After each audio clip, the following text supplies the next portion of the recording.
Hello my dear students, today we will study double entry system. तो देखिए जी, double entry system क्या होता है। डबल एंट्री सिस्टम एक ऐसा प्रोसेस है जहां पर हम डेबिट और क्रेडिट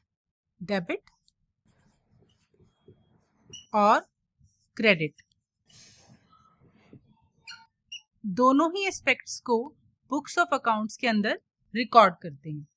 क्या मतलब इसका मतलब है कि मान लीजिए बिजनेस ने फर्नीचर खरीदा। फर्नीचर हमने खरीद लिया 50,000 का। अब ये 50,000 रुपीज या तो हमने कैश में दिए हैं, ठीक है, या हमने क्या किया है, कैश हो सकता है या फिर क्रेडिट हो सकता है ना, या तो उधार हो सकता है। तो या तो ये कैश में से माइनस हो जाएगा या फिर बिजनेस की लायबिलिटी इंक्रीज हो जाएगी। अगर हमने ये 50,000 रुपए का फर्नीचर क्रेडिट पर लिया है, उधार में लिया है, तो बिजनेस की ये लायबिलिटी इंक्रीज कर देगा। तो दोनों ही एस्पेक्ट को, मतलब कि फर्नीचर आया 50,000 का, ठीक है, वो हम ऐड करेंगे। इसको कंसीडर करते हुए हम वो जो पैसा माइनस हो रहा है या लायबिलिटी इंक्रीज हो रही है उसको भी हम कंसीडर करेंगे। तो अकाउंटिंग के अंदर हम डबल साइड से कंसीडरेशन करते हैं, इसीलिए इसको हम डबल एंट्री सिस्टम बोलते हैं।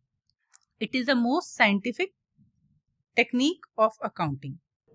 ठीक है जी, तो हमने देखा कि if the business acquires something then it must be given by someone और it must have been acquired by giving up something.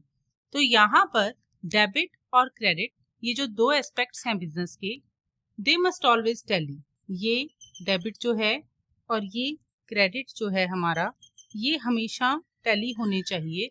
Debit must always be equal to the credit. ये एक मेन रूल मान लीजिए आप इसको, या इसको कुछ भी कह लीजिए आप, लेकिन if your debit and credit does not tally it means you have made some mistake. ठीक है, तो ये हमेशा जब भी हम डबल एंट्री सिस्टम करते हैं तो कैश में हो या लायबिलिटी में हो, फर्नीचर खरीदा है या स्टॉक खरीदा है, कुछ भी हमने लेन देन किया है बिजनेस के अंदर, तो उसकी हम दोनों जगह पे एंट्री करते हैं, डबल एंट्री करते हैं। और जितना इफेक्ट हमारा डेबिट में होता है उतना ही हमारा क्रेडिट में होता है। तो the debit and credit must always tally. So that's it for today students. अगर आपको आज की क्लास में कोई भी डाउट हो तो you can ask me in the comment section.